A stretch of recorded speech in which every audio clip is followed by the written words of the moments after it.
say no to serve. Get off our turf, say no to serve. Get off our turf, say no to serve. Get off our turf, say no to serve. Get off our turf, say no to serve. Okay, so now you heard directly from a student. We want you to hear from parents, because a lot of times they say that it's just a few people jumping up and down and that they don't have a vested interest. We are Newark. We are Newark.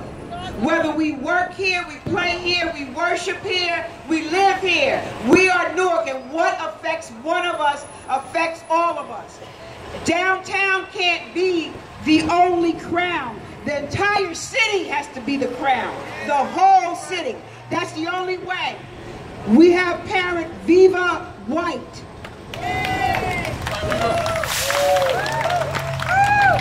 Thank you everyone for coming today. All of us that are standing here in solidarity, because as Deborah said, that we do share I want to say a common enemy. I say that we are at war.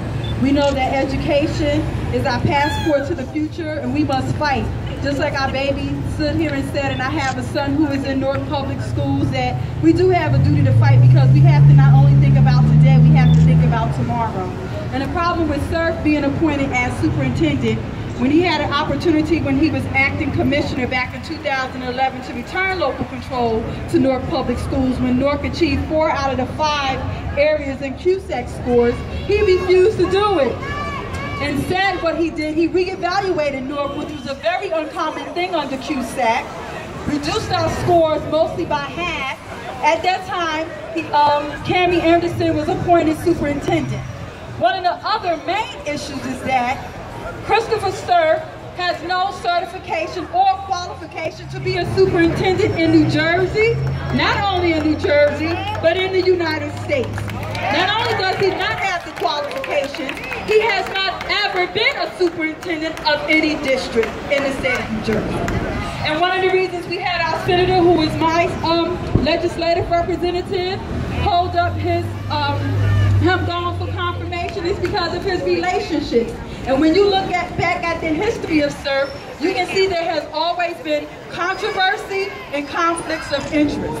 And also with that, we want local control so that we may choose our superintendent. We want someone who cares about the education of our children, who has love in their heart for our children.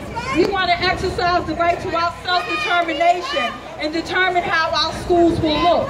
I am a proponent for community schools and sustainable community schools, which is reflective of the needs of our community. And we know that we have different communities here in Newark, different neighborhoods here in Newark. And we know that the previous superintendent has done things that has outright demolished and destroyed what we know as a community.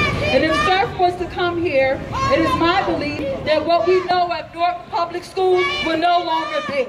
We want to have a Newark public school system that is consistent of a community and of neighborhoods.